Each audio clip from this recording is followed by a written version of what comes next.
All right, we live. Let's We go. live. Hey, listen, we had to iron out some stuff. You know what I mean? Yeah. Popeye needed spinach. You know what I mean? So, yo, we live right now from a live place. Shout out to Greg Bugsy page. Get up with Greg Bugsy group. WRF Radio. It's a special news bulletin right now. We breaking into Saturday morning cartoons. If y'all was listening on the app, you feel me? Yeah, special news bulletin. We got my guy in the building. You know what I mean? I'm gonna let him tell y'all who he is, explain what the whole situation is for this special news bulletin. You heard? Yes. Sorry, I'm just sharing this out to my page real quick. Give me It's all one good. second. Take your time. We want to give him a chance to get in here. Yo.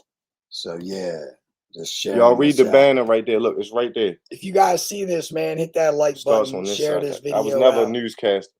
I'm gonna give it a second, try to see if some people can pop on, and then kind of tell you guys my backstory right quick. Let me back this up.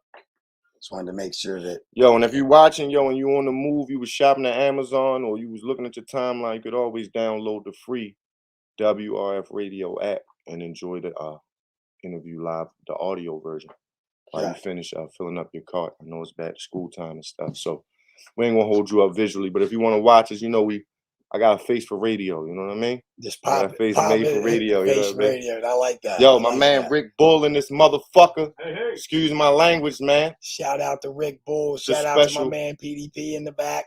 PD's he in the building. All the way out here with me. That's my right hand man. He goes to all my shows.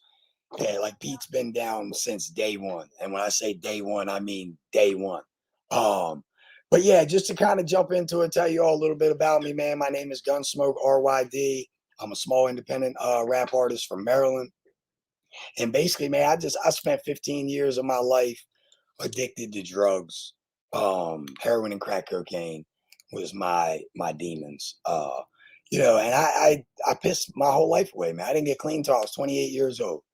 And when I was 28 and I got clean, I had dabbled a little bit with music before. And like real quick, 'cause I'm not gonna go into the full depth of it. No, go do your thing, man. I had a crack cocaine addiction when I was 17 years old. And I ran around, got high for about a year and a half. I was living with my grandfather. I ended up like stealing some of his stuff and all that, all that jazz. And he ended up putting me out. He said, look, you got to either get out, get your stuff together. You can come back if you can get it together.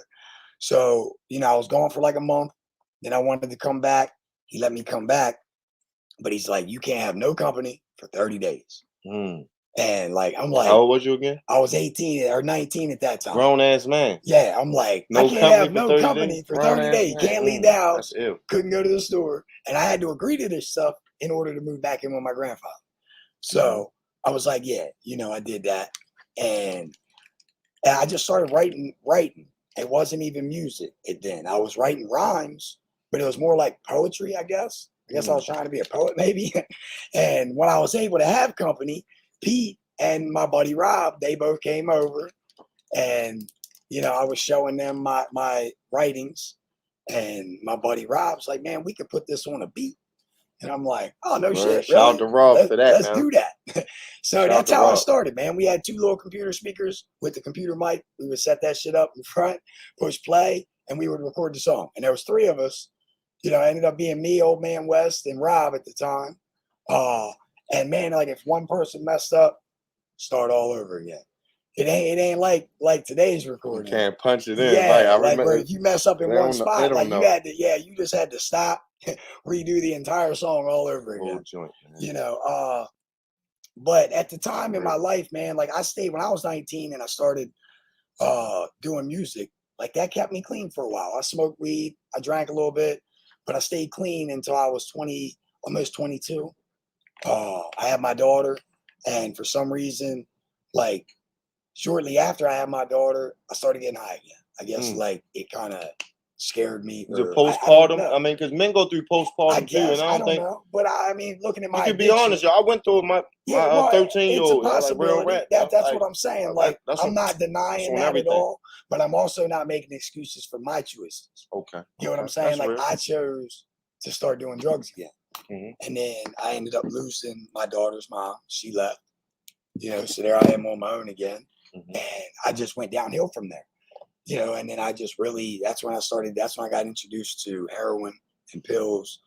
You know, started there. Then the crack habit came back, and that was. So how'd you get introduced 25. to the boy? How'd you get introduced to the heroin? You know what I mean? To the heroin? Well, it started out as pills. I broke my shoulder blade in half when I was 13. So, like, I have a problem with, you know, my back and stuff like that. Plus, I've done construction. So I went to the doctor, and, you know, pills was a real big thing years ago. And when the pharmaceuticals first started putting this shit out, they was giving them out like fucking Skittles, you know. So obviously, like, I went to the doctor, they prescribed me Rockaset 30s, started selling them. Next thing you know, I'm buying people's scripts and selling them too. You know, and then by the time I was done there, I ended up doing a 30-day jail bid for a stupid charge, got out, lost all my plugs and connections and all that good shit. And within 30 days, I had to sell, or 60 days, I'm sorry. Within 2 months, I had to sell all my cars, my motorcycle, and all that just to keep the bills up. And then shortly after that, I lost my house because when I got out of jail, my pill habit didn't stop. The Connect stopped, but the 20-30s a day I was doing, that didn't stop. You know, I wasn't doing them as much, obviously, because I didn't have as many. But that craving. Did you get sick during that 30 days? Did you get sick? At the beginning of it, for the first 5 to 7 days, I felt like shit. It's been a long time now, but, you know, if I remember correctly, I think I was sick for the first, like, physically sick for the first 3 days. You know, like, I was. Did they give you anything in there, like try your methadone or anything like that? Hell no. Back then, when you were sick, they threw you in the floor and said, deal with it. And, like, really, man, I think part of that saved me because of that feeling. Like, it didn't do it then. But looking back on shit like that now today, after having almost 6 years clean, it's like, that's just a reassurance as to why I never want to touch anything like that again. I don't ever want to feel like that. True. You know, and when you're in the middle of addiction, it's hard to distinguish that because we all know better, right? Like, we know the difference between fucking right and wrong. We know that if we go out and get high, like, that's going to be a mistake. It's going to bite us in the ass. But when you're like early in addiction, or when you don't have the what I call recovery knowledge, you know, it's like you make that decision anyway. I can literally tell you 5 different times towards my end in my active addiction when it was really bad for me. I would be at work, and at the time I was getting paid cash every day because I'm really good at construction. So these guys would give me money every day to come out, you know, and every day I would tell myself, I'm not going to get out of that. I'm not going to get out of that all day long. Then I get home, you know, they put that money in my hand when they drop me off. Next thing you know, I'm knocking on the crack dealer's door, literally, and I shit you not, this is true story, literally in my head going, damn, this is such a bad idea. I know this is not going to be a good idea. I'm going to knock one more time. And if they don't answer, I'm leaving. So I knock, turn around, I get to the steps, the door pops open. Now it's like, you know, now I feel like I done brought him to the door. You know, like it just, there's my excuse now, you know, and that happened to me so many times. That's why the people that try to say that addiction's not a disease, it's a choice, do not know what the fuck they're talking about whatsoever. You know, when you're physically in addiction, it completely rewires your brain. 150%. And when you get clean, you can play with them too. You want to play with them, bro? Get clean. Go ahead. It takes so long to rewire that. You know, and that's why a lot of these recovery programs want you to do a year-long bid, or I won't say bid, but stint, whatever, however you want to say it. But you know, program like at least a year. Focus on yourself. That shit is so important because guys and girls out there be getting with guys or girls or whatever, you know, relationships, and it just always goes the wrong way. You know, how the fuck can you know someone else if you don't know yourself? That's, you know, that's the realest. And that's the realest I heard all day. One of the things, man, like I try to live by, like you got to focus on yourself. It's one of the things that's really stopped me from, and I'm going to go ahead and say something about this since I'm kind of telling my whole story right now. This testimony right here is going to save some lives right here. You know what I mean? Allows me to be, I was just telling Greg about this, like right before we went on air, and my manager, Rick, back here, Pete knows already, but like I do smoke weed. Yes, I smoke weed. I have a medical cannabis card. And for the first 3 years of my recovery, I was complete abstinence, did not touch anything. And I loved it. I'm not talking any kind of shit on it or shade on it whatsoever. You know, for thousands of people, that's the way, that's what saves them. That's, you know, what helps them. But that's not for everyone. And I've learned that in my recovery, because I've met a lot of different people that are different. And like me, I have type 2 bipolar. You know, I'm an asshole. And weed for me asshole too. Always made me happy. Yes, assholes got to stick together. Shout out there. I gotta accept that shit now. Yes, like, for a long time I tried to deny that shit, but yeah, so it's all good. But yeah, like for me, after 3 years of recovery, like the abstinence-based recovery, I realized that I was born into addiction. All right, my whole family was a drug addict at some point in their life, right? And when I was growing up, I grew up in the drug neighborhoods and all the, you know, like I never, in my opinion, had a chance at a normal life, right? At being able to go out with my fiance and go dancing and have a drink while I'm there. You know what I'm saying? Like these things got me thinking. And that take a lot of strength right there to even acknowledge that, you know what I mean? And look back in hindsight and say, wow. In recovery, one of the things they told me was, you know, a lot of people get in recovery for different reasons. Some people get their life back. But what if you never had a life? What about the people that never had one? There. You know what I'm saying? This is like, ill, man. You're taking us to church this afternoon, man. That's why I do what I do, man. You know, that's why I go out and I take my girl dancing. I love dancing. I love getting drunk and being the guy on the dance floor that can't dance. You know, like I'm in that club too, bro. Great. We got a lot in common, bro. You know what I'm saying? And I don't bother anybody. I don't get belligerent and stupid. And, you know, like I'm not recommending this to everyone. You know, I'm not sitting here saying that, hey, if you're early in recovery, go out to the bar. That's probably a bad idea, you know. But when you get a little recovery time, man, if that's what you decide, like it's something that you want to do, that's the point. All right. This is something that I really want to stress to people about recovery, because they don't think about it, right? If you have somebody that gets clean, all right, and then they take their entire life, for the rest of their life, to the day they die, they go to meetings every day, they do service where they do all these things to stay clean, which if that works for you, that's great. You know, more power to you. And I'm not, you know, talking down on it in any way. But like all I'm saying is, ain't that kind of a substitute? I spent my whole life chasing drugs.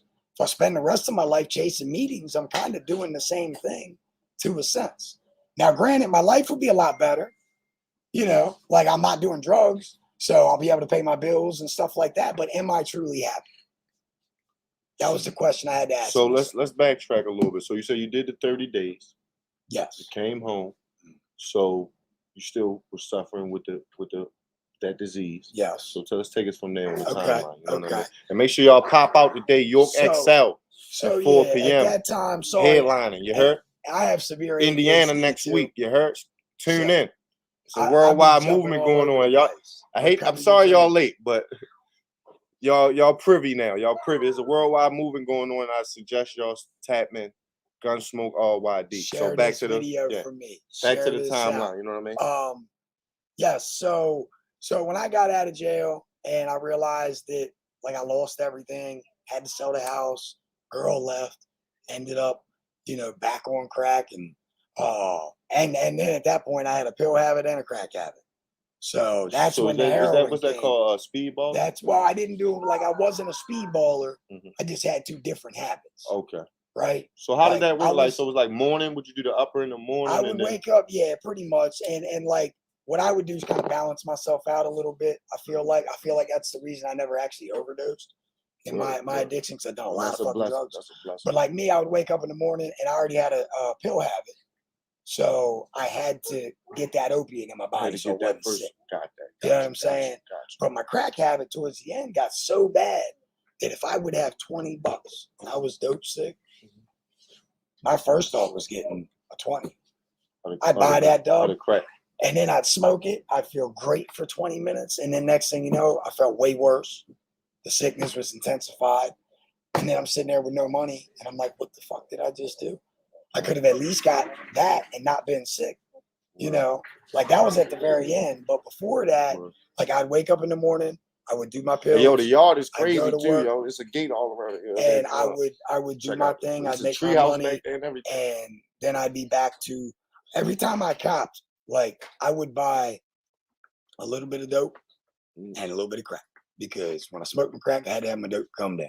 You know, so like that's, I don't know, like to me when I look back on it, I feel like they kind of saved me from the overdose part, because it balanced my body out, I guess, maybe. Okay, so we're worried.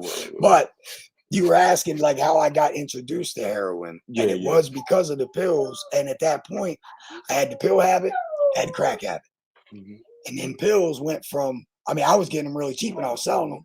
Then when I wasn't selling them no more, they were 20 a piece. Then they shot up to 25 and 30 a piece. And I got these people in my neighborhood going, hey, I got these bags for $5 a piece. So it was a no-brainer. I'm like, okay, you know, I can. But I was against shooting up for quite a while. I only shot up for the last maybe year and a half of my addiction. I was always a snorting guy. And I'm saying this because if you're out there and you think I'm not that bad, I won't do those things. Let me tell you something. My dad was a crackhead, and I swore my entire life I would never be one. And I became one. I also said I would never shoot a fucking drug in my arm. And guess what? I did that too. So don't ever think that you can escape that, man. You know, like I said, when you're in addiction, it rewires your brain. I know that because that's any form of addiction too. Yes. So let there be a lesson. You're eating addiction. I know people with shopping addiction, gambling addiction. Big gambling. I got a song called "What Is Addiction." You can look it up on all my streaming platforms. Yeah, send me that, bro. Definitely want to get that in rotation. Like we can check that out, dude. Yeah, that send me song, everything. Yeah, send me everything. It literally talks about that. Word. You know, it talks about the fact that, like, what about your guys that are like? There's a lot of people out here that's in like car groups, right? It costs a lot of money to soup your car up. Then you know these car clubs where they got all these fancy ass cars. It's an addiction, bro. Half of them people can't afford that shit. They might don't even have a life insurance policy, but they're buying it on credit and whatever, and they're maxing out their bank accounts to make this car to fit their image. And if that's not an addiction, you gotta use the bathroom. Like, come on, go hit the yard, you can't bro. tell me that's not an addiction. addiction. Or the lady that can't stay out of the fucking mall buying purses.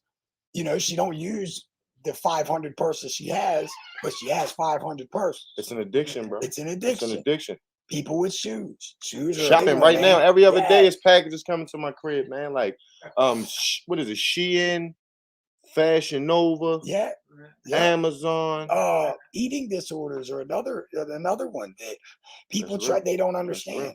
You know, like me personally, I don't have that where I can tell you, like, I understand that, but I can understand it from an addiction part. You know, somebody that is stressed out and their way of venting is to stress eat.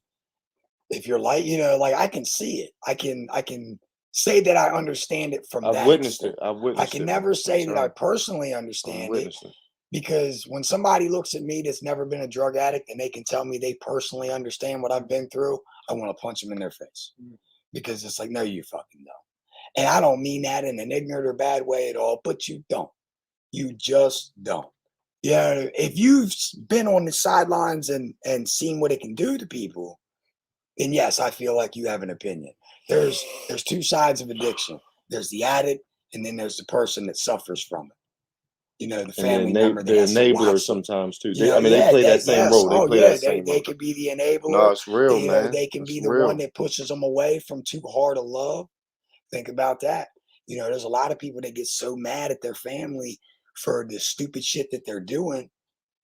They take that tough love lane, and sometimes that's not the best all the time. It was on the bulletin board, and this actually wasn't that long ago. And this shit has stuck in my brain so much because, again, I've been clean from heroin and crack cocaine for almost 6 years. Okay? That's a blessing, my but I still got big problems. I'm a bipolar asshole. You know, and dude, this, I don't know, like I was walking by. Isn't everybody a little bit? I think everybody's a little. Yeah, but when I say I'm an ass, like I got bipolar. I mean, I think everybipolar. I got these triggers, right?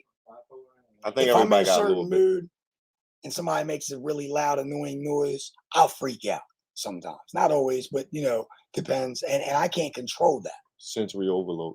Like I'm ADHD, especially if I'm working on my music and something, you come up there bothering me, I'm gonna snap on you probably. And but the point is, so I was walking by this bulletin board, and it was just, there wasn't even hardly anything written on this bulletin board, but in big black letters, it said, life is 10% what happens to you and 90% how you react to it. Yes, so I'm gonna say that again, quote, and then think about that. Life is 10% what happens to you and 90% how you react to that.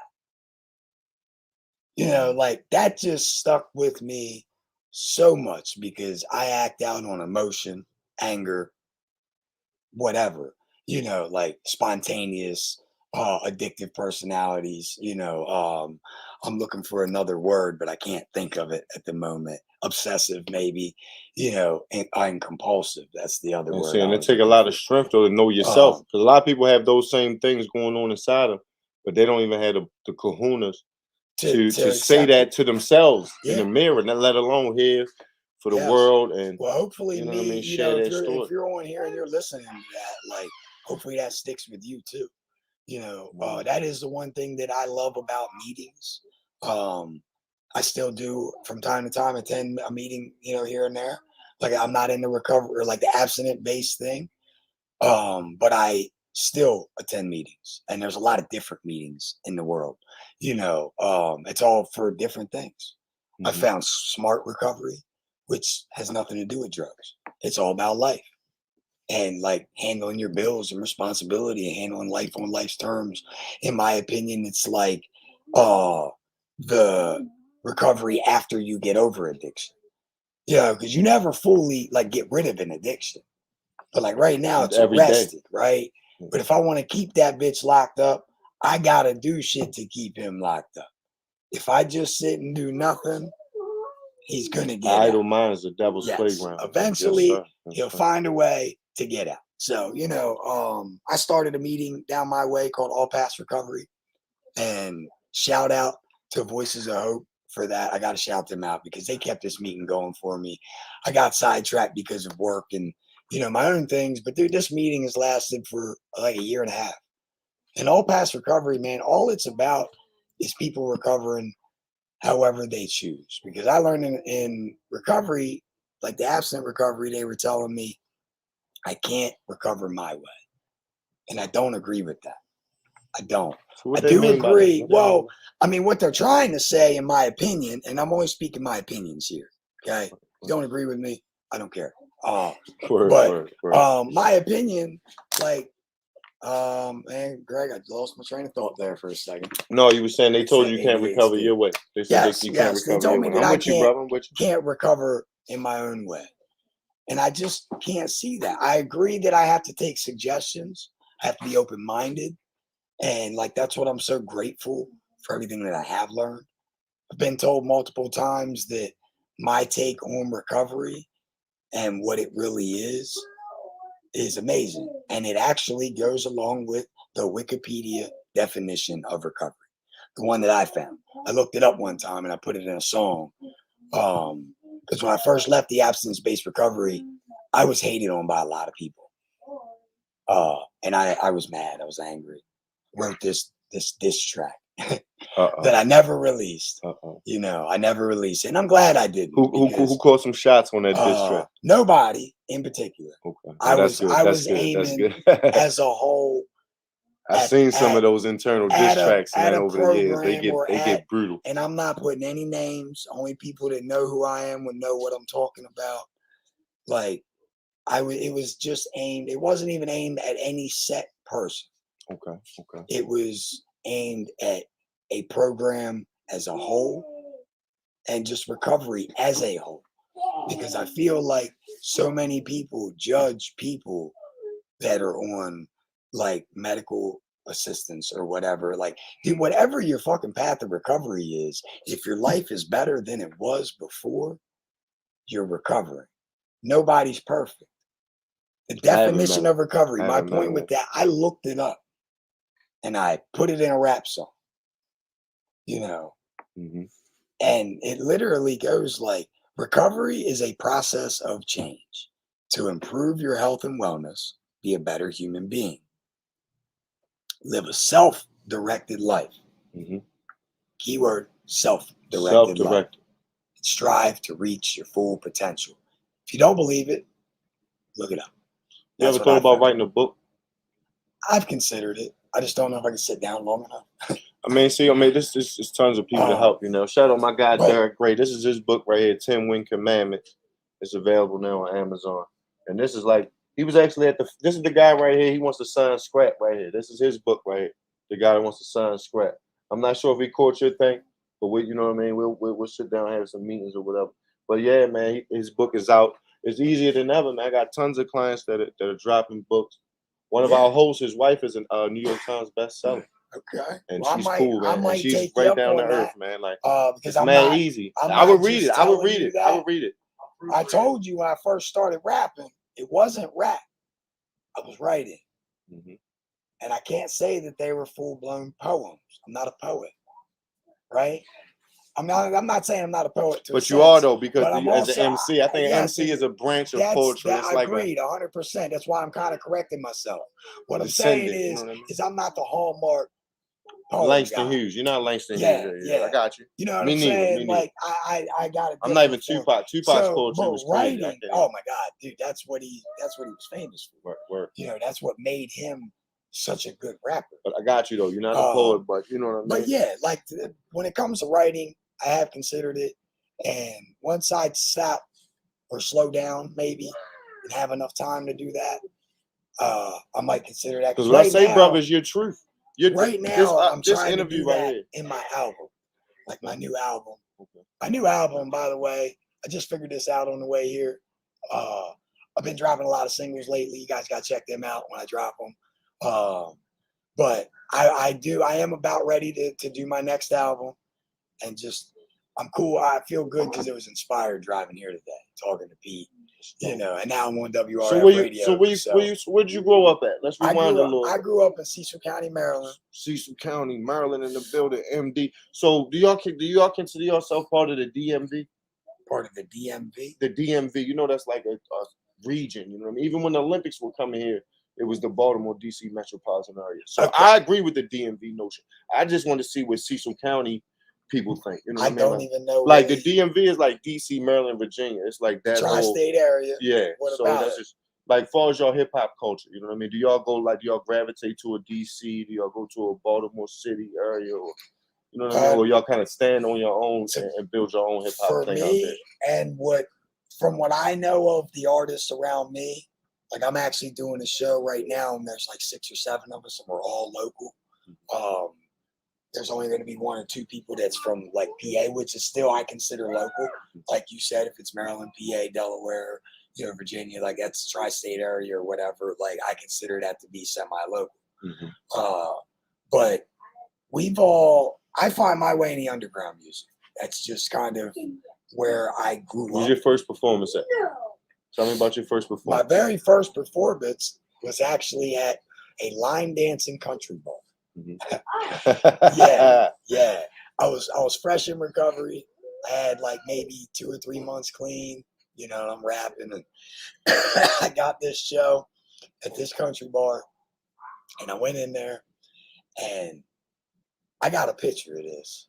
It's on my Facebook of the first time I looked like a deer in the headlights. Swear to God, I'm standing there on the stage, and I'm like no shit, just standing there. And I'll never forget that performance. I screwed up a couple times. The one of the songs messed up once, but I fixed it. The loudness of it was like the whole DJ wasn't no good. Like it was a terrible show. Right? I'm there. I can visualize. And I'm at a country line dancing bar with a bunch of people with cowboy hats on, standing up there when it first came on, when the music first came on. They're like, "Oh my God, what do we got going on here?" Like the record star. Everybody. But I'll never forget it, man. When I came off of that stage, half of that building shook my hand. They loved my music. As shitty as it sounded, as scared as I was doing it, I actually did get through the music pretty well as far as performing wise. I just kind of stood professional mistakes you and know, everything. yeah, You roll but with the yeah, punches. and I Gotcha. kept I've been going. there. I've been there. I finished the show, and they loved me for it. And just the Fan feeling bases. that That's what I I call got from them. Fan that bases. I love was them. I like, love them. Shout out to all the fan bases. I want to keep doing this. My next That show, thrill, priceless, wasn't it? yeah, my next show was in Rising Sun, Maryland, which was a recovery event, you know, that I did, and it ended up raining, and I was still able to keep people out there in the rain. It was cool. You know, every Entertaining time in the I've rain. ever I never done a performed in the show, rain, man. That's it's dang. like, Wow. oh, it was good. I never. man. Not It's, that I don't think. I So. was upset that day because when I got there, the DJ's mute like sound box, his whole equipment stopped working. So I had to run all the way back out into my house, my recovery house, to get my speaker. This is like one of them big speakers you plug a mic to, you know. And I rode back there, came back. Well, on my way back, I look in the mirror and there's this big ass dark cloud following me down the road. And I'm like, man, it's gonna rain. Everybody's gonna leave. You know, and at the time this place was packed. So I'm like, yeah, I'm gonna get a good show, a lot of people. Well, by the time I got there, got set up, here came the rain. And a good bit of people did leave. But I just went on anyway and started rapping. And a lot of people. Right. You gotta write the book, man. You gotta write shit. All this. That's me and they put I'm their hands up. I'm on a plane, wherever I'm doing, I'm soaking all this up, man. I'm like, oh, this is dope, man. So, And, all right, dude, it was crazy. It was crazy, man. So then, like for a while after that, I didn't do much performing wise.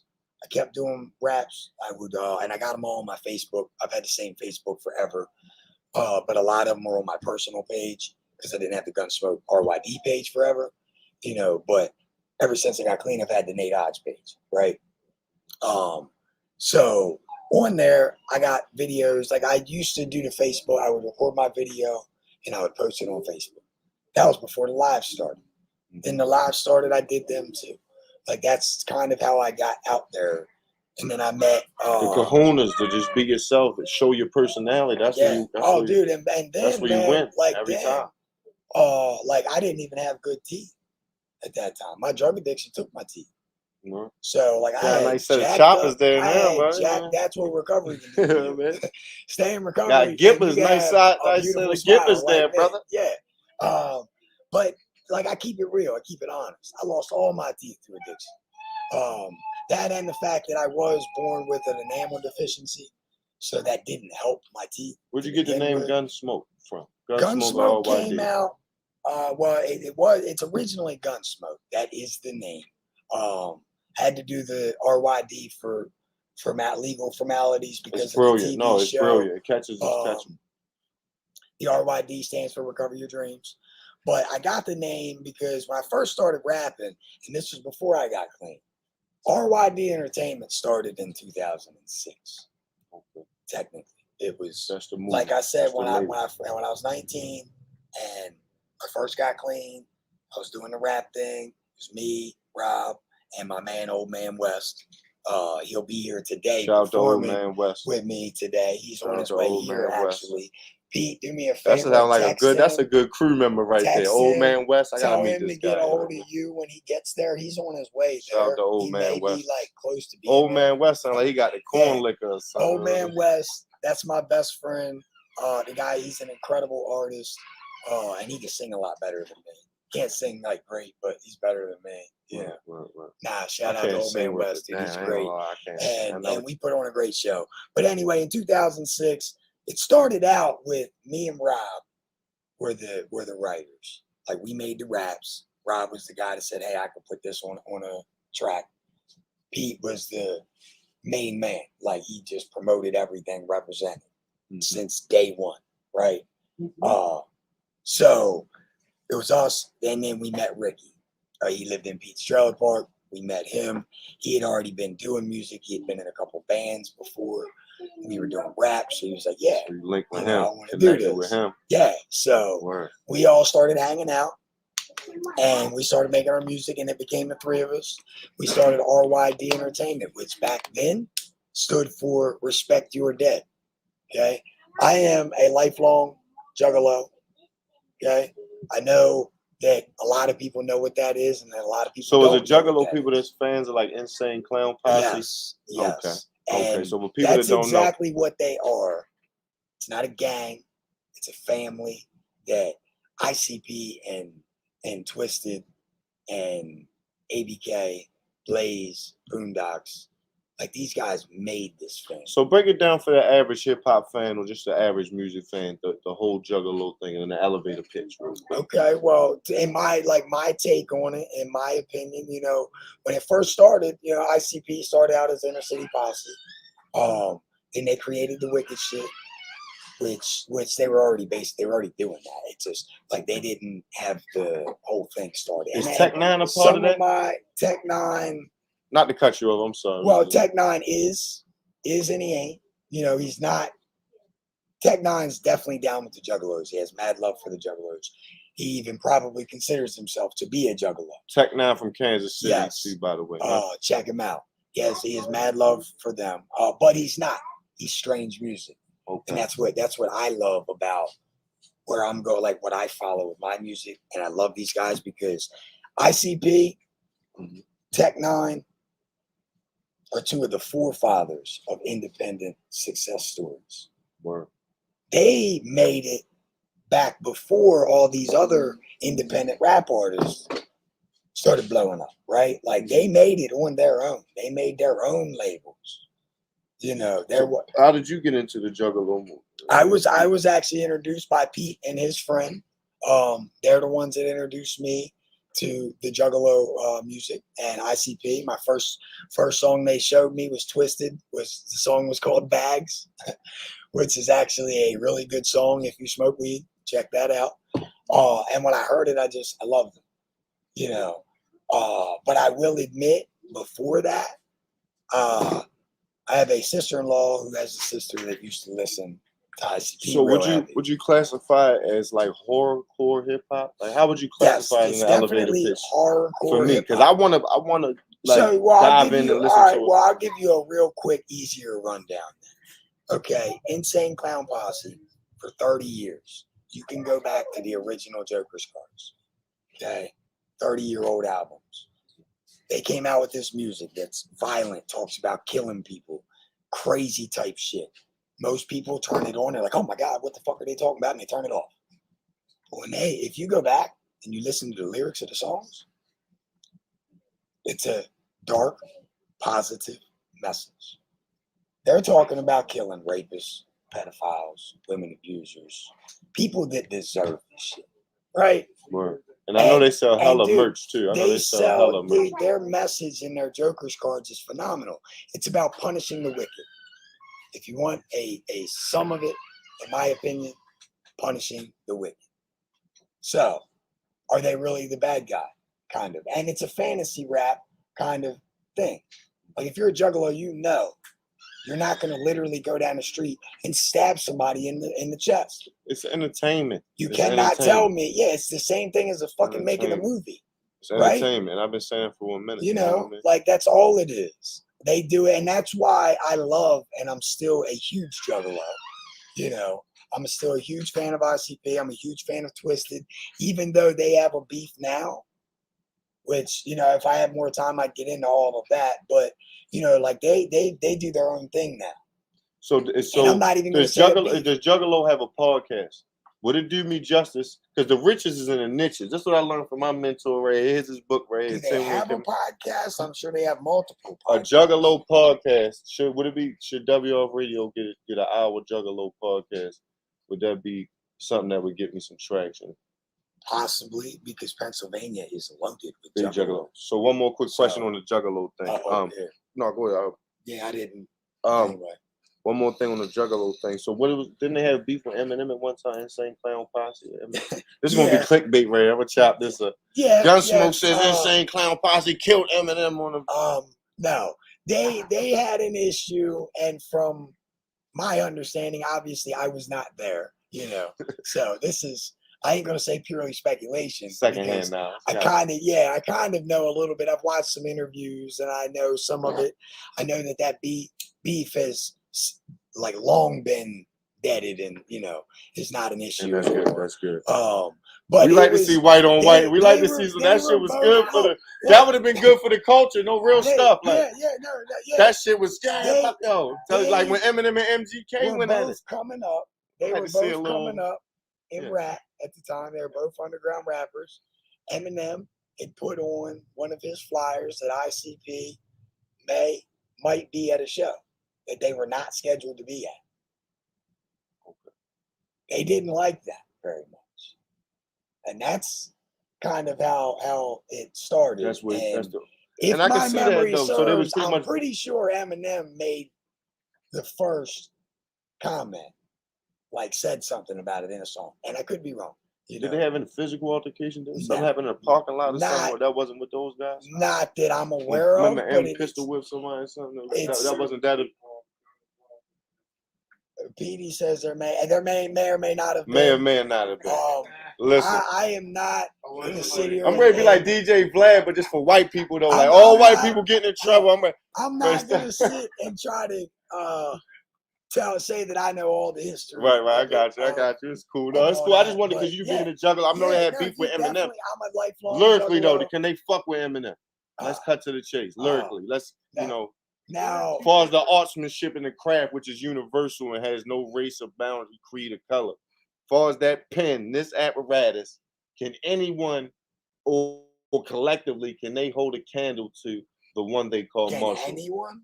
Anyone from the from the ICP. From Insane Clown Posse, as big of a fan as I am of ICP, Twisted, Juggalos, the whole movement. I am, like I said, dude, like it's all over me, right? I love their message, their music. Did they age better than Eminem? Because Eminem lost a step to me. Let me finish. Pardon me. You asked the question, so now I gotta give elaborate, my brother. On here, damn it. Lyrically, the simple answer is no. ICP is not as good lyrically, in my opinion, as with lyrical wordplay. Now, when it comes to telling a fucking story, in my opinion, nobody will ever touch ICP. When it comes to that, I just wanted to do, like the storytelling, you just messed up your deal with Shady Records, buddy. You can't mess with. We're gonna edit that out. I'm joking. I'm joking. No, because Eminem, by no means, Eminem, yes, in my opinion, he's the GOAT. He's the greatest one. I also, in my opinion, and I can only state my opinion, whether I ever make it somewhere or don't, I don't give a shit. Like I got my opinion. You're already somewhere, my brother. You open it up today. So no, excuse me, not even opening up. Eminem is possibly the best lyrical rapper to ever touch a mic. A lot of people would agree. Very dangerous. Very dangerous. But I'm also here to tell you, you better look out for NF and Tom McDonald. Have you ever heard of Tom McDonald? I feel like I've seen the name somewhere before, yo. You gotta send me something. I'm diving back into hip hop. I have to because I was for a few years, man. I'm diving back in. Tom McDonald. A lot of people will tell you he's a racist or he's a arrogant asshole or all kinds of different things about Tom McDonald. He gets a lot of hate. But if you are about the message in a song, if that's what you stand for, if that's what you listen to music for, Tom McDonald. Send me some links, man. People been putting me on a lot of dope stuff. Shout out to K Mills. And the thing is Skipper. He can back it up. Wild One. Not put me only onto some dope stuff. Like if you listen to songs like No Response, like I don't think that anybody has a response to that. The song's called No Response. Send me some stuff. By Tom McDonald. If you've never heard What's going down today? Look it up. Put aside your judgment of what you think. And just listen to the raw fucking talent in his music and his message. Oh my, dude, it just, he says things that people do not want to hear. People are scared to say. Yes. And it's one of the things that I stand by. See, Tom McDonald. McDonald, M-A-C. Listen, yes, that's got him right here. When I first heard of Tom McDonald, I kind of. Latest single, Withdrawals. Did not listen. Yeah, it's about his addiction. I kind of wrote it off. Didn't check him out for a little bit. I don't know why. It was never any kind of judgment thing, like anything like that. I'm a fucking juggalo. Braided hair and all that good shit. Like, What song should I add? That shit. What song should I add to the Get Up with Greg Bugsy playlist? And I'll play that on my morning show, Monday morning. What song should I add? Well, like I said, No Response lyrically is definitely a really good one. All right. But that one and there, I'm gonna shout you out when I play. Is like a shot at anybody that really wants to try to go at him. I feel like I love those. I love those type of songs. Oh my god, dude! Like it's literally one of my favorite songs. All right, so tune in Monday. Get Up with Greg Bugsy on the WRF Radio app. I ain't gonna play it now because of these various platforms are assholes, and that's why I got my own app. You know what I mean? So download WRF Radio on your app store, and we can play what we want, say what we want. But right now we're on a visual tip. You know what I mean? I want to get your page flagged or mine because we live on both our page on a simulcast. So what's going on today? Oh yeah, so today we are in York, obviously in the studio. And once we leave the studio, we're going to be heading over to Broad Street, I believe it is, to the corner of Broad Street. Philadelphia and Broad Street in York, PA. York, PA. Stand Come up. out there. We got the whole, it's basically like a block party almost kind of deal for the community. Family friendly event. You know, I might drive there's through, a lot of arts and crafts, for? face painting, I believe, is out there. There's a bunch of different things going on, and we got a good lineup of artists. We got some spoken word going on out there. Yeah, we got a comedian. Yeah, that's right. I was reading that last night too. We got a comedian out there today, and it's for a good cause, man. Like, come out there, check it out, and I go on at 4:00. Come check me out, dude. I got a good set list for you guys. Kind of in your face message, and that's what I'm all about, man. I want to send a real raw message that's uncut, whether you like me or not. That's all I got in this world is the way I feel. Yeah, I'll tell you like this. You guys are poised for success right here. The game right now is super easy, independent. You guys are on the road. What's going on in Indiana? You got something coming up in Indiana? Yes. We're going to be traveling out to Muncie, Indiana for Pirate Fest 2020. That's going to be something else that's awesome. I want to shout out Rick for that, my manager, because he's helping me with travel expenses. Shout out to Rick. And hit Rick if you want the Cane Torsos, right? Hit up Rick, man. I'm still trying to get mine, man. If you do, I'm still working on it, man. Listen, you said you got 2, right? I got 2. You got 2? 2 Cane Torsos, 2 male. What's the numbers on them? Ballpark figures. 1,000. A stack. All right. Man, I'm scared of dogs. You scared of dogs? I got a Chihuahua right now. I'm terrified of them little bastards even more than I am the big ones. They're even worse. So yeah, man, we're going to Louisiana Pirate Fest 2021. It's an all weekend music fest. That's good. Everybody dress up like pirates and shit. I'm sure. I gotta go on tour with you guys, man. Y'all doing a lot. I gotta start going on tour with the Juggalos or something, man. I need some excitement. I'll tell you what. I'll tell you one thing. Juggalo concerts, underground concerts in general, is where it's at. You want to have fun anyway. That's where it's at. Yeah. Festivals and mosh pitting, crowd surfing, family, like fun hanging out with people. The food. How was the food? The food's usually shit, depending on see, that's where you lose us at. That's where you lose me as a coach. I said my honest opinion. No, I'm fucking with you. No, food is a shit. I'm working on my. Hey, listen, and now I got to shout out Harrisburg Midtown Arts Center though. They got phenomenal food. But any other venue I've ever been at, the food's it's like fair food, carnival food. Right. It's pizza that sits there until it's sold. And this is also, see, I got to kind of take it back because I end up not getting food till the end of the night. So by then the shit's probably old, So yeah, I guess I'm just like that because I'm in the mix. If I eat, then I feel like it's gonna slow my wave down. Yeah, I just don't want to do anything. It's gonna be some good food out here at the York XL today. Shout out to the York XL. It's where it's fun. Yeah, yes, that's I was looking for that. So the Gunsmoke, again, where'd you say you get the name from again? The name come. It was simple, man. Me and Old Man West, we had this thing when we were back in 06. We were called the Dead Body Crew. we were, you know, juggalo rappers trying to be, and stuff like that. And we came up with this kind of Western theory. I was Gunsmoke, he was Hangman. And fast forward to when I got clean, when I was in recovery or the rehab, I had a phenomenal counselor. Rest in peace to her. She died of cancer, but she was the best counselor I've ever met in my life. Even to this day, like other counselors that I've met in recovery, you know, like I've known some, and she was just the best. Shout out to her.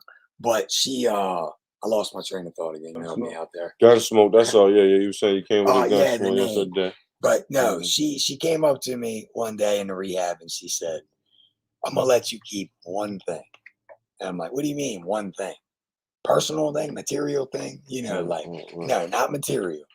One thing about you, because everything else has to change." And I'm like, man, okay. You crushed it with that one. That was ill. Well, man. I went, you know, back to my room that day, and I'm like laying there. And at the time, I had a journal in rehab and all that. I still got that journal. I go back and read it sometimes. It's great. But anyway, I'm sitting there writing, and I'm just like, man, it makes a lot of sense. A lot of sense. It makes a lot of sense, bro. That does. So, I went over to her the next day, and I was thinking about it. And I'm like, you know what? I'm gonna keep my rap name. She's like, what do you mean? And that's when I first told her about my music. And fast forward 2 years later, 2 years later, that very same rehab contacted me because I had already been going there to speak once I was eligible.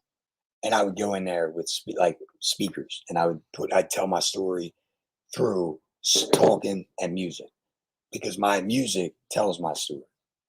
You know, and on the you make me want to make a song, yo. You just made me want to. I ain't make a song. You know, like with the book thing, when you listen to my album is a book. You know what I'm saying? My album could be written down lyrically, word for word, as a book.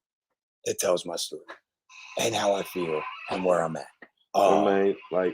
So you know, just having the name Gunsmoke, I wasn't allowed to. Everything else had to change, and like that stuck with me, man. You know, but I was saying that same rehab contacted me and asked me to be their keynote speaker and put on a show at their annual reunion. Fire, man. Listen, man, you about to blow up, man. Bro, let me tell you something. This was a funny You already story. blown up. That's it. Like I did this just show. Looking for a better deal. That's our I'm looking for, yes, you know what I mean, listen. Real quick. We already on. Well, real quick, let me just say this because I'm not somebody that asks for help.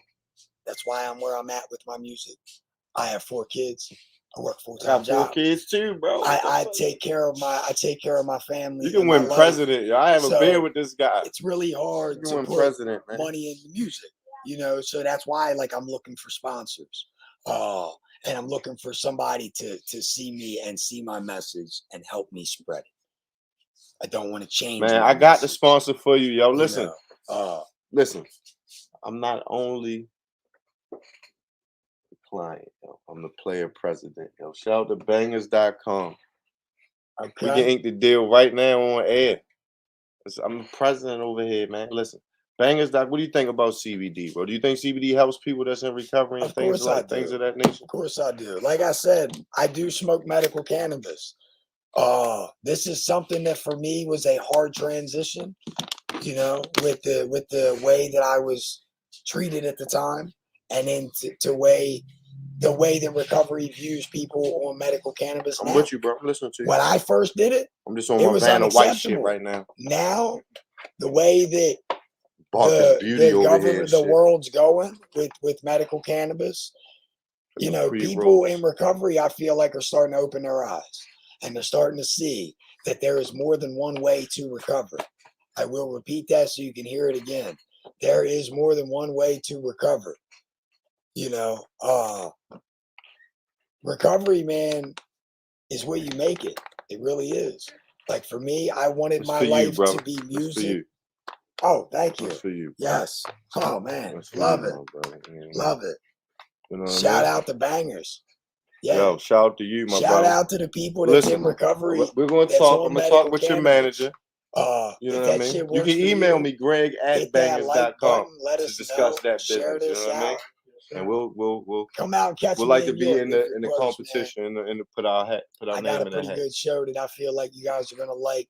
I'm really glad that I got to do this interview Me too, because bro. this is the first time that I've openly kind of talked about it. I've dropped a couple small things in my music, you know, about it because I kind of like I don't believe in being fake.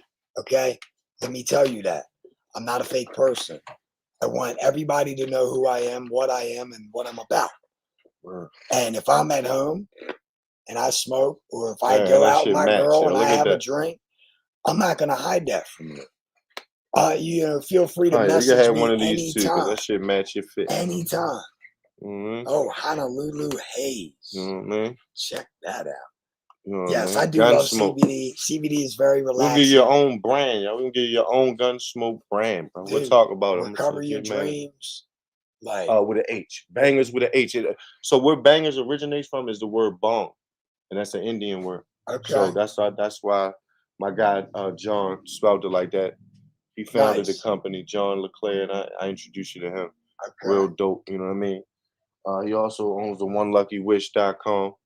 And now we got the charity, solidaritybracelet.org, that my daughter is the whatever, it's a charity, so you're not the president. Okay. Director. She's my daughter's I director want to now. let you know something. So John's a great guy, man. Like I said, my daughter now runs a charity that I started with John. You know what I mean? So he's a great guy to partner with. I look Take forward it from to me. You know what I meeting mean? him. And I introduce you to him myself. And I y'all want to can meet with talk all your your own. people, Well, man. you know what I mean? Dude, I've been doing this. Shout out to bangers.com, man. On my own with me, Old Man West, and Pete for too long, man. Like I'm as big as I can be by myself. Does that make sense? Like You gotta be right able to now, delegate, yo. That's the right definition now, of a man, boss. I am as big is how I can be. As big as I Maxed can out. be You right maxed now. out. Yeah. Myself, I'm dope. Like Going through the same I need shit, help. man. Delegate. You know, And it's hard to find good people though. That's the it is, man. But when you find them though, like it especially is. if they could take the baton. See, my thing is like if you could take a lane, we all adults now. We went like you said, you've been doing it since a youngster. I've been doing it since now we know we need a merch manager. That's your whole job. Indiana, York, wherever you at, merch.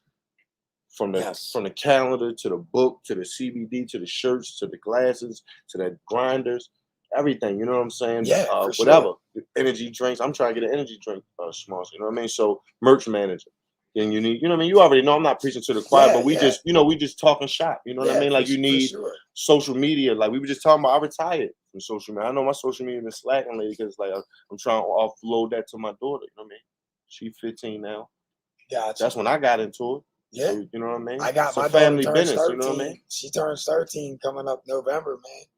Word. Shout out to my baby girl. It's hard to find good people though, man. But the key is to delegate, to put them in those 4 boxes. What do I gotta do now? What do I gotta do later? What can someone else do?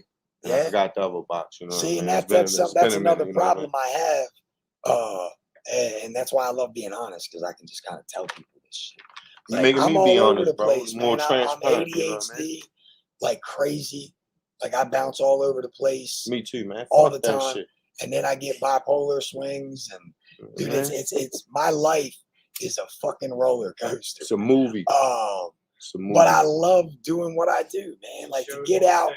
If I can do a show in front of 10,000 people and help one, like if one person comes up to me and says, "Yo, I fucking loved your music," that's it. I'm like, that's what keep you going. You can never walk away from the game, yo. Like, dude, I love it. Like, it's just a feeling. And any artist you win, man. That's been up there and done a performance and had that crowd explode and cheer, you cannot. I missed the stage, replace that. I can't remember. There is no bigger, better. I need to get out there, don't I? And to me, I can't even explain it. The best way I can explain it is you get high on it. It is a high. I didn't want to say that earlier because of the cliche, but I just said it was a thrill. Exactly. But I wanted to say it. Feel the same way. But, so it doesn't scratch that itch for you. Oh, dude, it Listen, doesn't scratch that itch. Does it? When I don't, I got a song coming out. You're for it.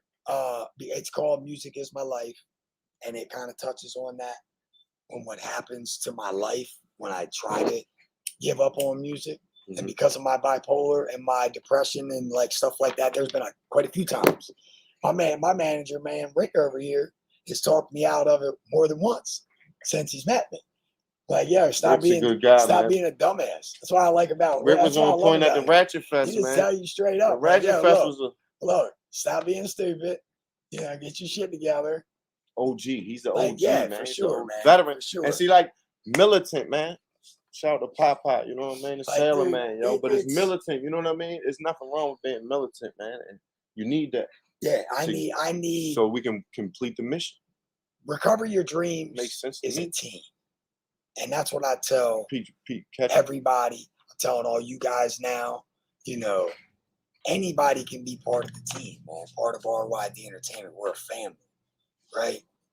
We're just a bunch of fucked up people. You talking my language now. Are Repfam.com. just talking my trying to language, live. man. Family shit. You know what I'm saying? Like trying to be better than we were yesterday. And that's kind of what life's all about, man. That's what recovery is about. If you learn, let me tell you something. If you make a fucking mistake in life, you do something wrong, right? If you learn from that and you don't ever do it again, it wasn't a mistake. It became a lesson.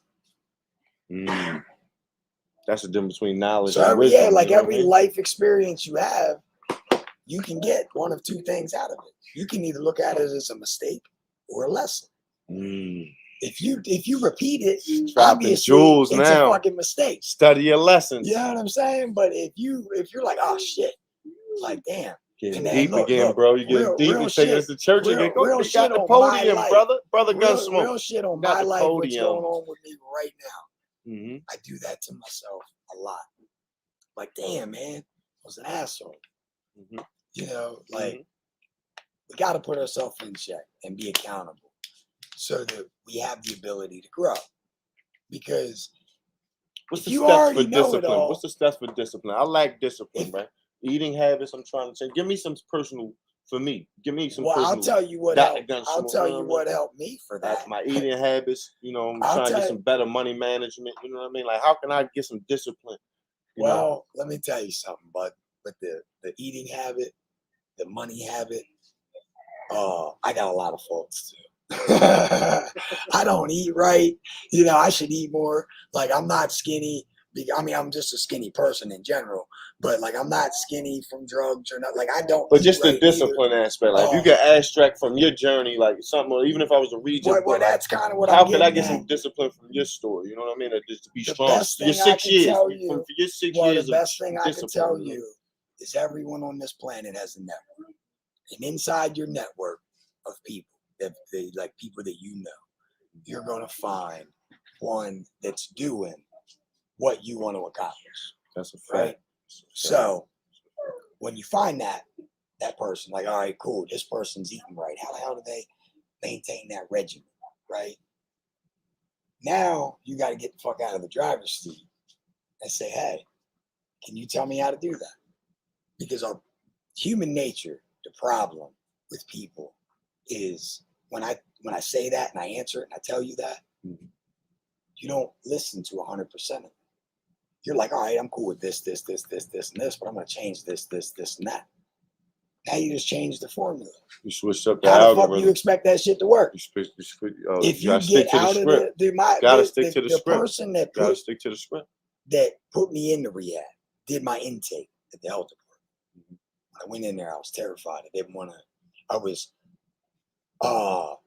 was resilient, right? Like, he's asking me questions, I'm answering questions with questions.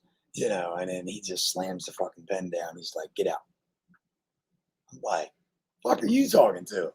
He's like, I'm at the health department. You can't tell me to get out. He's like, dude, let me tell you something. You don't want this help? Go the fuck out there and do it your way. Let me know how it works out for you. Right.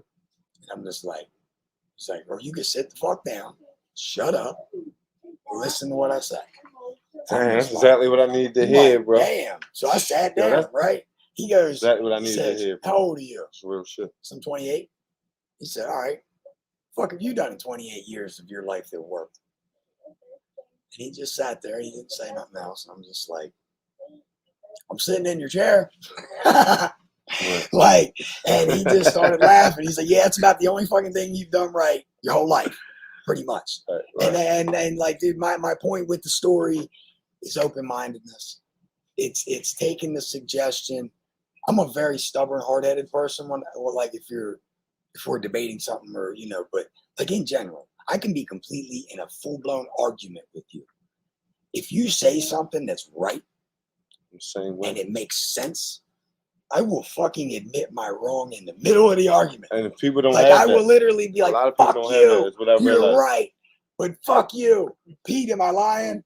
Like, I would do that in a lot of people don't have that. They'll stick with that same bullshit argument. But it's called owning up. It's the open-mindedness. When you find it and you truly find it the way that I feel I've found it, you always have the ability to grow. You can always change what's going wrong. So if you want to fix your eating habit, you talk to somebody that has a good eating regimen. Or you Google it and look up that, bullshit, whatever the regimen. Tightening up, though. And then guess what? Follow it. Follow it. That's the one thing I love about. Stay tuned, yo. See my progress. What's called step work. It's in your face. It's black and white. You can't argue it, and it's not a person's opinion. And the thing is, you know it. Everyone has an just opinion. like you said when you knocked on that door, but the book's black and white. Just like when you said you knocked on that door. Yeah. You was hoping it ain't answer. That's like I go by drive past the food place, man, or you know what I mean? And I just be eating mad shit, yo. It's like I'm a tourist, you know what I mean? I'm smoking mad good weed, Chinese food, subs, cheesesteaks, got the munchies, all that shit. And I'm a pastry guy, yo. I'm a like pies and cherry cheesecakes and carrot cake. Yeah. Like you know what I mean? I'm trying, yo. I need to make that shit a luxury though. You know what I mean? You just got it. It's called moderation. It's got to be able to moderate. What type of merch ideas you got? What kind of merch you got coming for the fall? For the fans. I got some new shirt designs, some new hoodie designs. As of right now, I do have an online merch store. It's on my GunSmokeRYD page. You can just click on the shop now button. And there's some pretty dope designs there. But I want physical merch. And that's one thing I've always lacked in my career so far. And it's the reason that I can't, basically I'm doing shows for free. Ain't making no money. I'm losing money because I got to spend gas. I got to time, all that good stuff, which don't get me wrong. I love music. It's worth it. But at the same time, I don't want to take away from my family. So I got to learn to hustle, right? Merch. All right. Here's some recovery your dream shit for you. Recovery for you drug addicts out there that used to be hustlers, right? Mm-hmm. Dude, you can turn anything into a hustle. And that's the way I look at merch. That's why, I told my girl, she's like, well, you're going to spend $600 on merch? I'm like, yep. I'd spend $600 on a good quarter-pound of weed to sell if I was trying to make money. But I don't do that no more. I don't live that life no more. We didn't know that back then. We didn't know the concept, right? If I put my money into this, it's an investment. I sell it, I flip it. My job is to get on the stage and get you hooked on me. And then I get off the stage. You were the commercial. You were the commercial. That's it. That's the goal as an artist. That's how I see it. That's how Gunsmoke sweatsuit. Listen, what's this right now? If you want to help me, you want to support me. You know what I mean? Help me by buying stuff. Y'all hit Indiana with the Gunsmoke sweatsuits. Streaming my music, sharing my music. $200. Liking, commenting. You know what I mean? Dude, that stuff really means so much. $120. You had the whole sweatsuit for $120. And if you get one piece, it's $70 a piece. So say you just get the hoodie. It's $70. Yeah, well, dude, and it's a hustle. It's a game. You know what I mean? The varsity jacket. That's kind of how that's $400. You sell 100 of them. What's the bottom line? Look, this is how this is limited edition. We're coming out with 100 varsity jackets. Not to cut you off. I'm just saying it right now. Slick that or bicycle, varsity jacket with a bicycle jacket hybrid. You know what I mean? Or do both. The varsity jacket, a bicycle, all that shit, but it's limited. It's like a piece of art. I would put it right here on a mannequin, I got because it's only 100 of them, $400. That's it. We're going to Indiana. We're going to New Orleans. We're going to Dubai with Greg in 2022, September. We're going to Dubai. We're going here. You know what I'm saying? We're going there. Offset. I got my young man. I'm fighting a struggle 6 years in. Buy a fucking jacket. What else I gotta say? And it's 100 people. out of billions. I'm gonna buy one. I'm gonna tell you. So that's 99 right there. Just come up with 100 on varsity jacket. Boom. I mean, right now, 400. man, You know what I mean? The good quality. It might cost you 100 something, whatever to make, but you still put your time and crafted that bit. Yeah, Patches and shit. Yeah. You know what I mean? That's like right now, all my shirts on my that site. Should go. Like we gonna come up with a record player. Were designed by me and one other person. You know, there was one person that designed the first set, and then I designed the second set of t-shirts on there, which is kind of cool, I feel like. But that's the thing though, is I'm burnout, man. I don't mean that like I'm giving up. It's not what I mean. No, you got to play your lanes. Like it's like a team. That's why you got the team coming together. I do. It's formulating. It's formulating. I see it. The only thing I don't do is make the beat. I find my beat and I buy it. Who's your favorite producer you ever worked with? As of right now, that you ever got a beat from? Yeah, favorite producer right now. And I'll tell you mine. I'm gonna think that shit. I don't have a lot of knowledge in it yet. Fudge. But the one that I've worked with, I would say C Lance and Anno Domini Nation. I love both of them two right there. They're stir crazy, man. He's actually a beat producer. He's an underground M&E beat producer, and I love his beats. He's also a great guy. Like I sent him a message one time, and he actually messaged me back. Like he didn't have to do that shit. Right. You know, he's already known. He's way bigger than me. You know, what he's song got did he bigger produce for following you? than I do. What song did he produce for you? He produced my Underground Proud song that featured Boondocks. Okay. Which for me, and that goes back into the Juggalo culture. Like I grew up listening to ICP. Which way is it? Represent that. Yeah, throw it up. ICP, Twisted. Boondocks is on the back of my head tattoo. You grew up in it. Boondocks was my favorite underground rapper growing up. And I got a song with him now. Dope. A feature. It's dope. That's Recover Your Dreams, man. Like that's the message. That's what doing the fucking right thing can do for you. Right. You don't got to be the best person in the world. You don't, like listen to me. I got a foul mouth. I really do. I apologize for that. But at the same time, people that cuss tend to be more intelligent. I'm pretty sure that's a statistic. I've seen that study. There is that. Argue that fact if you want to. GunSmoke, man. All YD in the building. Make sure y'all follow this guy. You understand what I'm saying? And stay tuned with what's going on, man. It's real dope. You know what I mean? And I'm looking forward to hearing some good things about the York XL today. I don't know if I'm going to try to drive through.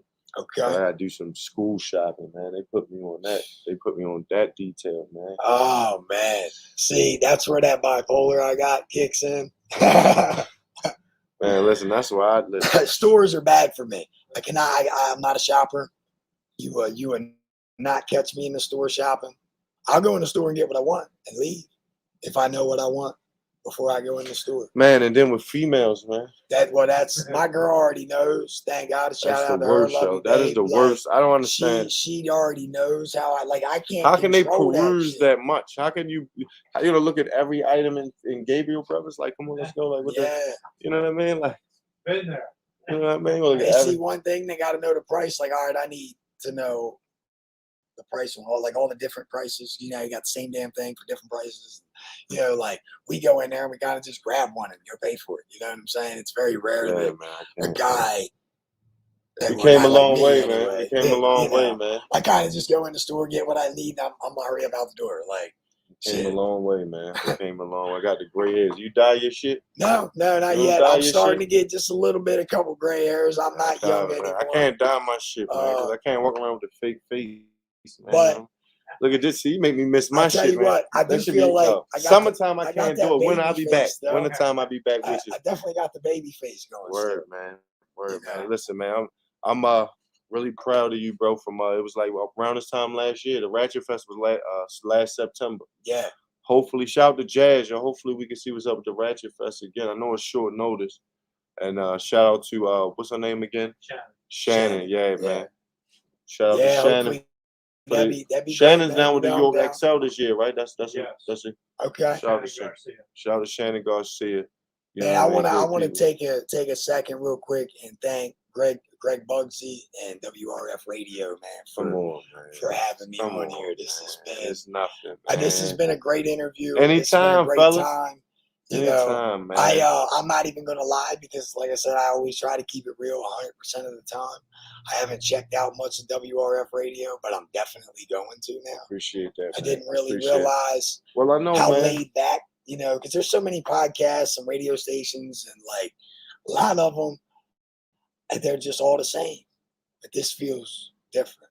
You know what I'm saying? Like, well, man, I'm going on 10 years in the media thing. Have y'all thought? I was going to ask you that question earlier, actually, but it slipped my mind. Have y'all ever thought about doing like podcasts or media thing? Because that would be some dope stuff. I kind of have. I would watch the hell out of that. You know what I mean? I've never had a dogs on there and all that. Direction. I've never had direction. Yeah, well, I'm gonna talk with. Let's schedule a Monday meeting. I'm gonna send you a link. You see whatever time available. I can only do so much. I want to do, dude. If I had somebody telling me, like, look, you need to do this. Let's do this. Let's do that. You know what I'm saying? Like, that's what I need. And that's the energy, man. Like you said, that idle mind. Guide me right now. That soaks up that ADD. I can handle putting on the show. I can make the music. I can do a lot of it. Just I can't do it all. Like it's too hard. But see, you're the creative, right? Like I look at it like Rockefeller, right? Rockefeller Records, Jay-Z. Yeah. Jay-Z was the creative force. Every year, classic albums, joints with Rick Rubin, all that. 99 Problems with a Bitch Ain't Well. Yeah. Dame Dash, as much as people say he's an asshole, he was the business force for that early Rockefeller dynasty, which we all know it to be from then. Now, Rock Nation now is a different regime, but look at everybody. Look at Fabulous and DJ Clue. You know what I mean? Fabulous was the creative force. He phenomenal lyricist. DJ Clue knew the business executive. You know, you see it everywhere. Dr. Dre, Suge Knight. You know what I mean? Even though it's a horrible example, but just from the template that we're using, you have a creative, and then you pair it with an executive. You know what I mean? And then you fill out the. You know what I mean? Well, and that's also what I'm trying to do with Recover Your Dreams, is to build a team where everybody has a part. There's no obligation. You have to want to do it. You have to want to be a part of this movement. That's it. But if we get, like right now, I'm looking for a beat guy, somebody that's not wants to not hit me up and say, what kind of beats you like? I want what? No, the only thing I can say for that's listen to the music I make. Okay. Because I do range from basically 3 different, in my opinion, styles of music. I remember the Ratchet Fest show. It was real heartfelt. I have the heartfelt stuff. So give me an example of your dream producer you would want to work with. That'll give me a good example. I really couldn't say right now, man. For real? Yeah, I really don't know. I've done music on my own for so long, dude, and that's all I know. I just recently, within the last 2 years, started getting into buying beats. It's like before that, dude, I got my beats on YouTube. I recorded the shit. Steps your game up. You get the paperwork for everything. Now I buy my beats, I distribute my music, and all that. So now it's just a matter of getting crossing my T's and dotting my I's, I guess you could say. Shout out to All YD. Who else is down with the All YD? Right now, like I said, dude, besides the great fans that we have, I can't. Man, I love all my fans. Listen, I love. They even piss me off sometimes. Man, you guys even piss me off sometimes. Like seriously. So if you hear this, just know that. But I love you, right? Like I really do. I couldn't do this without you guys. I'm addicted to it. I was saying it earlier. If I try to stop, my whole life changes.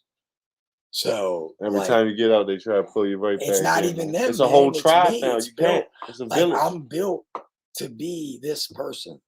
This is who I am. If I try to not be this person, my life don't work. I'm aggravated, miserable, not happy. I do music. Yeah, I feel you 100%, man. I try to help someone. Man, I feel you, bro. Like, when I go out and I do something good, it makes me fucking feel good. I don't need recognition. I don't want none of that. I don't need that. I gotta get back into the love of music, man, because that's how I am with the media, though. Like, I feel your passion, but that's how I am with the media now. Like, bro, I'm going on 10 years into the media, right? So, like, we talked about this earlier. You said, like, when it's cost money, wardrobe, travel, Well, and Whatever. nowadays it's promotions, merch, and booking shows. Because a lot of shows, when it comes to being an opener, man, you either have to contract and sell They tickets, charging you, yeah. They trying to or hit you you with gotta that. or you gotta buy on. Or throw your own joint, which if- still has a budget in the bottom line. Yeah, or throw your own joint. Yeah, like The media thing is, see, it offsets that, right? You know what I mean? That's why I think you guys should definitely look into the podcast, because it's like you said, it's more, it reverses that scale. well, and it don't cost as much money. I mean, it's more. the social media You know what I mean? and internet world today controls every artist and their reach. I have 5,000 friends on my Facebook almost. I'm ready to start a whole new one. I'm like almost to the max, Right? right? Start a whole new one. That shit is trash. When I make all a post, 5,000. In my opinion, I should get at least 3,000 views, right? I got 5,000 friends. Man. It's all the algorithm. Well, now all I'm just saying it like they chop you at the neck. Facebook has went the way of the MySpace. It's not just Facebook is going the way of the dodo bird. It's not just Facebook. Instagram. Every social platform has a boost button. Has a, hey, if you give me money, TikTok, I'll let more people Yelp. see your video. I watched a good documentary about like, that. They it was like about Yelp, or one of them. They were just jerking, extorting people. Like, oh, you're gonna get a bad rating if you don't give us this rating. If you pay, and I do agree that there should be some like paid promotion. So like, you know, everybody has a job and a part that they play in the music world. So I mean, down the line somewhere, their money's got to come into play. But to do that, like these motherfuckers started social media for people to interact and grow, and then when they start doing it, they say, "Yo, it's a lot of stupid platform. What's the best platform now? Like, is there anything out there like what could? All right, let's say if we was to build a perfect platform right now, Instagram seems to be the most in my opinion, especially with the youngsters. Not go travel, bro. Like, yeah, here's my gram. That's what everybody. Every time somebody it's called Instagram. I want to take you to fucking give you a little noogie or something. They don't even call it Instagram no more. It's the fucking Insta. What's your Insta? If you say Insta, I'm definitely giving you a fucking weapon. If you say, yo, hit me on my Insta, I'm gonna kick you right in your fucking ass and say, yo, go talk to my daughter. She handles that department. Get the fuck away from me. You saying Insta? Yo. I'm too old for this shit, yo. It's funny though. It's great. For real. I'm too old for this shit. Fuck that. I love seeing fuck that social media shit, man. Throughout time, though, it's comical because I can remember when I was a kid, and you know, like my parents and uncles and shit be, don't you say what does that mean? Like they, you know, all that growing up, and now I see myself doing the same damn thing to my daughter. Dude, my daughter, she said bussin' the other day, and I'm like, she said, Dad, that's bussin'. I'm like, what is bussin'? You know, when they say slapping, they're like, oh, that's just good slapping. I'm like, what's slack? I'm too old for this slang and all that shit. Yo, bussin'. I just got what's the one I use? I'm always like 3 months late, yo. My daughter's always bust my balls. Like always 3 months late. Like, yes. You know what I mean? I'll be like, yo. Same way. I don't know him. I'm late too. Fuck that shit. I know the bussin' one because I was we had that joke, man. And I'm on YouTube scrolling new music, and sure as shit, there's a song in there called Bussin'. I'm just like, I gotta click it. Gotta do it. So I clicked it. So I started dying. My daughter's out there watching TV. So I went out there and I'm like, Kaylee, got your theme song. And I just played it. You got your songs on TikTok? Yes. Well, my songs is on TikTok. Yes, my songs are on TikTok. You can look me up. See how the fuck we like fucking how old are we? Y'all sound like a fucking low ass kid. You got your songs on TikTok? Man, fuck that shit. I'm done. That shit made me mad. That shit oozed to the top and shit. Like I didn't even fucking I do admit, I don't even give a fuck that my songs on TikTok. Like, that's why I need to give it I just started TikTok. I need to get and I gotta admit, dude, TikTok is a funny ass platform. It's addictive as shit. Good creative watch that shit way to get it out. I just started it myself. I got like 3 videos on there. If you're on TikTok, look it up. Everything is GunSmokeRYD. You know, all my platforms all the way across the board. But yeah, check that out, man. Like, so your manager trying to get you to make fucking TikToks too, huh? You can say it, man. We just said that. We can keep it a shit. Really, yo, come on. We need a TikTok, bro. You're going to go viral. I'm not going to blame that. He probably do a fucking good TikTok. Listen, he probably do a good TikTok. I'm going to try, yo. Fuck it. But, dude, they're fun. Cause I said I was getting back into the love of this shit. That's part of it, I guess. Some people I'm do gonna do it a for fucking funny TikTok purposes. today, yo. You know, some people Fuck are it. funny as hell on there. But like I do it for music purposes. I like the fact that you can do these quick short videos, promote some shit, you know what I'm saying, and show people your music. I like the fact my fucking music is on there. Really, son. what do I You hope? feel me? What do I hope to gain? So what do from we search? TikTok? So they can search GunSmokeRYD on Yes, TikTok for Gunsmoke songs. Search under songs RYD, and search Greg. Somebody and make it'll some come up. TikTok style shit, Yes. yo. Yes. We owe the Yo, shit send on it. it- Yo, this shit send it real to fun me. again, yo. As a All right, matter- yo, I got like pop 6. out on the shirt. I got like 6 All right, TikToks. I'm back. I was in the on one- funk for a it's all second. the See, same it song. happens to all of us. You know? But Go ahead. yo, TikTok is fun. I gotta admit it. I'm like way late on the curb. I know, whatever. Man, I'm late as shit. They probably on but- some other shit, yo. But that's cool. I though. never even got on Snapchat. I I'm missed on, that one. dude, I I'm missed the on whole pretty much platform all that the was supposed to be dope. platforms. Yo, I'm old. I'm on bitch. Twitter. You know, I I'm on try Twitter, to I promote guess. on there I and don't know. My post on station there. is. I don't even I know. don't have many followers, so people don't interact with me. Yo, but, you know what look me Cameron up. said, yo? And I'm going to ask you Whatever about the verses platform real you quick. got, look me I'm up. going to let you probably go on. after this, too. You know what I mean? Because Yeah, it's one. 'cause I know you gotta got a get to the pregame and show. shit. But you know what Cameron said, yo? He said the illest shit. I can't remember what interview it was. He said, yo, we're from the pre-social media era. So all that is extra. Yeah, And that shit dawned on me. I'm like, yo, because and that speaks to what you're saying, the physical merch, the hand-to-hand with the products. You feel me? yeah. It's like we hand-to-hand combat with it. We build a fan base state by state. I want to be Pennsylvania, out there Indiana, in the crowd, New Orleans, talking to people. Delaware, Yes, Wisconsin, yes, Oklahoma. Bro, Dude, we are before that era. So all that shit is extra. If somebody cop a hoodie off a link I send them, or somebody, listen, I love y'all. That's, to me, it's like icing on the cake because I'm hand to hand. Yeah, I'm in the that's true. trenches with this shit. So all this shit, because you know what I mean? I know people that got 100 followers, rich as a bitch, do mad cash flow, stores and all that. I know people that got 80,000 followers and they fucking, you know what I mean, thirsty for $100, you know what I mean, to post people's shit and shit like that. So it's like all that shit is fucking a video game to me. It is. I don't never determine that as far as if somebody is hot or not. If somebody actually got the sauce and I was like, okay, let me see that person now. Let me watch their interviews. That's what I go to now. Okay. Like I'll watch a motherfucking interview before I listen to their song. It could be anybody. Say, oh, like the guy McDonald. You just told me about today. Tom McDonald. Classic example. While they in there shopping, getting some bullshit, fucking up my money I worked hard for, I'll look at an interview. All right, let me see what he's got, and I'll see, you know what I mean? And then I'll say, and now if he's a fucking douche right there, you can say, all right, yo, all right. I'll still listen to music because like y'all said he's dope. I know people that ask. Sometimes fucking people with fucked up personalities make the best music. I know you, but I'll just a little bit. I'm just saying, I don't know you like real well, but I know you a little bit. Right. And like I can tell you right now, the type of person that he is, you're like, I'm gonna listen to that. He's real, man. He's been through, you know, he's got a similar story to mine to a sense. You like 38 Special? What's the other guy? The guy, what's his name? No, Max O'Cream. Have you heard of Max O'Cream? No. That's a guy like he had a guy called Roaches. He got a song called Roaches. I like some of his newer stuff.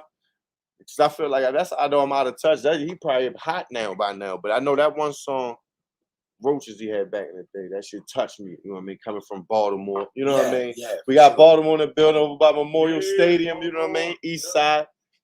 Yeah, but Max O'Cream is dope. That's somebody I guess I'll check him out. Can't even share no new people. The guy, who else? Let me see. Nino Man. Speaking of Nino Man signed to Jadakiss, by the way. Okay. Nino Man is dope as how he signed to Soul Raspberry, which is Jadakiss label. But speaking of that, what you think of the verses? You watch the verses, and I'm gonna let you get out of here. The verses are the Locks versus Dipset. Did you get a chance to watch any of that? You didn't get a chance to intake that? Just so much in your zone that because that's like the biggest thing in like New York hip hop. Right now, man, I'm so between family, working, trying to enjoy life too. Like I got jet skis, and you know, like I try to do things with friends and family. Yo, you got jet skis, bro? Yeah, I got 2 matching jet skis. Yo, gotta come out riding with me. Fuck yeah, I went jet skiing. I'm fucking I want to go fucking jet ski. I want to jet ski. But I try to do these things because like I got a song fuck called with you guys. I gotta get some No Time. 4 souls and a fucking jet ski, man. I gotta stop fuck what you You're got. always welcome. Pete, what you got that I fucking need, man? What you got, listen, Pete? You got Pete, some cool shit Pete, too? he sounds like me. What you got that I need, dog? No, Yeah, you know what I mean? yes. Yeah, I be fucking with Pete all the time. I go to his house. I pick something up. I'm like, man, let me get this. Listen, man. He's like, no. Listen. I'm like, come on, dude. Just let me get that collection. I'm gonna tell you some real shit, bro. Yeah, we're not late, are we? Are we late? It's one. I'm gonna let y'all get out of here, man.